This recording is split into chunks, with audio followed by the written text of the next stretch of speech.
That problem is solved by borrowing. Just like you can't spend more than your income unless you borrow that extra. So the government borrows. But the ability of the United States to function, to spend all that money, assumes there'll be people to lend. The Greek government discovered the problem earlier this year. They wanted to run their usual mammoth deficit. But the lenders who normally lend to Greece said, no, we're not lending you anymore. Well, why not? Well, the lenders said, we don't trust you. The government of Greece was mortally offended. We're trustworthy, we pay back. Oh, it's not you we don't trust. It's your people won't let you pay us.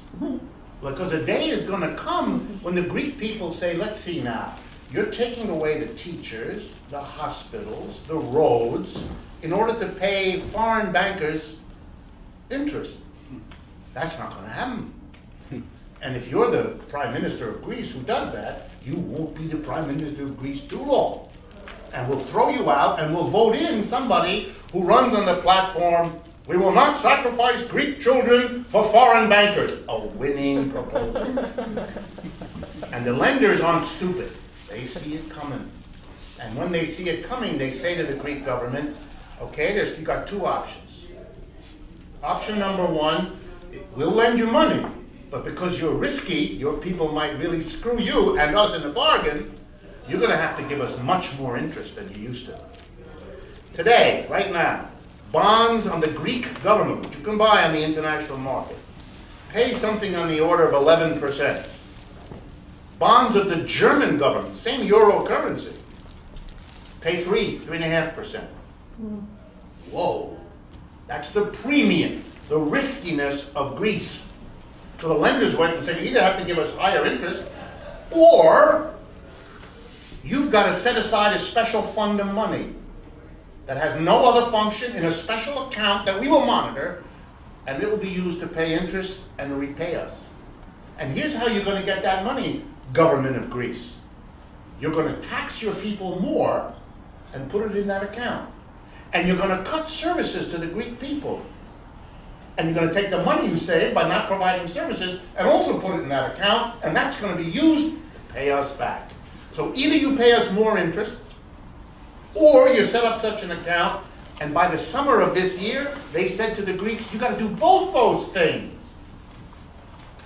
And the Greek government said, yes, we'll do it. And they are in the process of doing it. They are in the process of doing it. So the question would rise, doesn't it?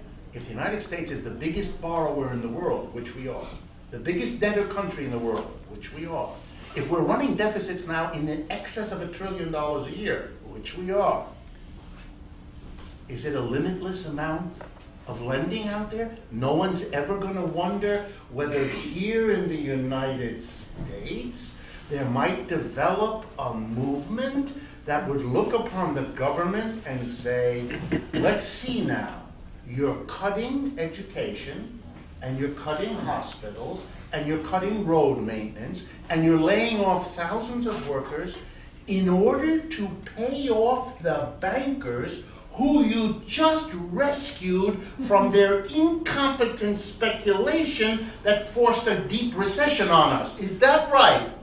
Not good to run on that platform. They are. The question is, but you know, this question, I know this question is discussed not very many blocks from here by the people who are lenders. They are worried about the United States. And when they saw the announcement this morning that we're going to have an even bigger deficit because of what those quote unquote morons in Washington are doing, that was the quote.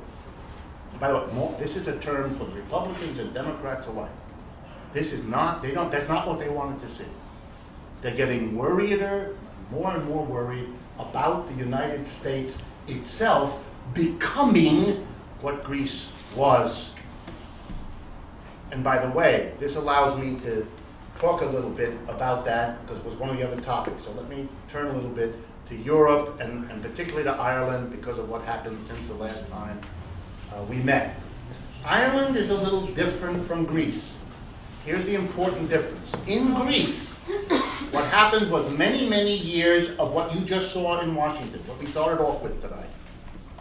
Greece, like all capitalist countries, all, is constantly tempted. This is a contradiction of this system. The politicians are always tempted by a fundamental dysfunction. Business and the rich want the government to serve them and not tax them. Hardly surprising. The mass of people have exactly the same objective.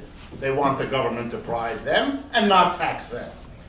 This puts politicians in an awful fix. From the rich and the business, they need the money to run politics. From the mass of people, they need the votes. How are they going to navigate this dilemma?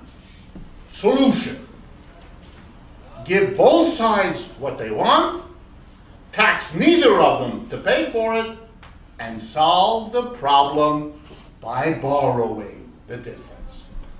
It's very good. Why? The mass of people don't know exactly what's going on. They at least don't have the taxes, and they keep getting the services. They're happy. The rich are equally happy because they're getting what they want. They don't pay, but they get a little extra bonus.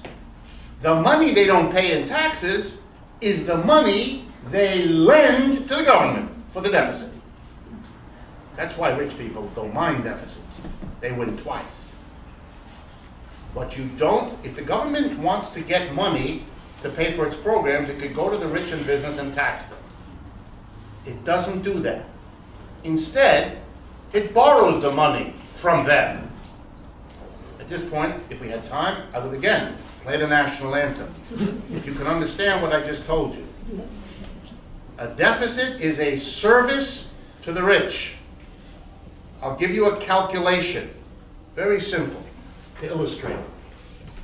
Okay? In the United States, there is this thing. Merrill Lynch, and in conjunction with a couple other firms, keeps a tab on the richest people in the United States. They actually keep a tab on the richest people around the world. These people have a name, HNWI, high net worth individuals.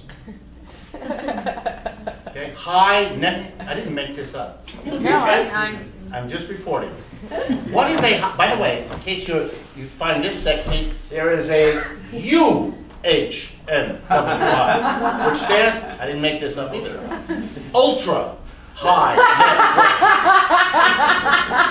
net worth. See that? You either cry about this system or you laugh. You have to, one or the other.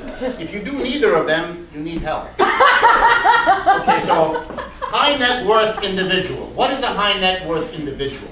That is a citizen of the United States who has at least $1 million or more dollars in his or her stock portfolio.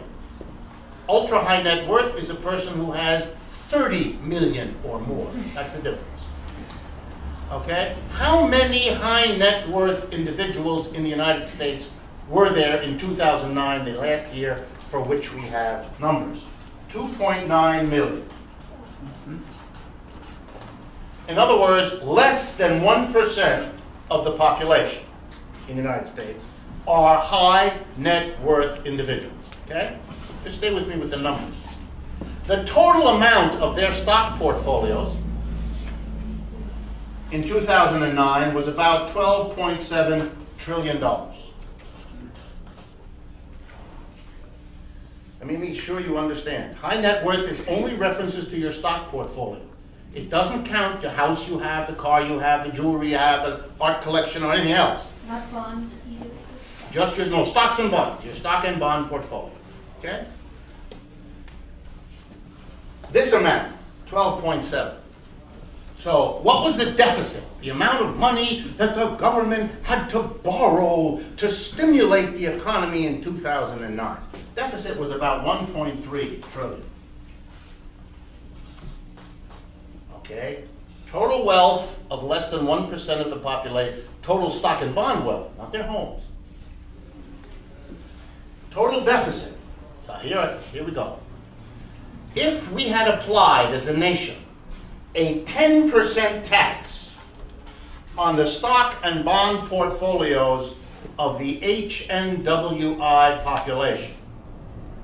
It would have left them with their house untouched, their income untouched, their valuables untouched, their car untouched, and their stock and bond portfolio would have dropped to a mere 90% of what it had been the year before. If we had taxed them the 10% of 12.7, it's about that amount. There would have been no deficit at all. No interest to pay, no great crisis to worry about, nothing to run your election on, no deficit at all. We would have gone to the richest less than 1%.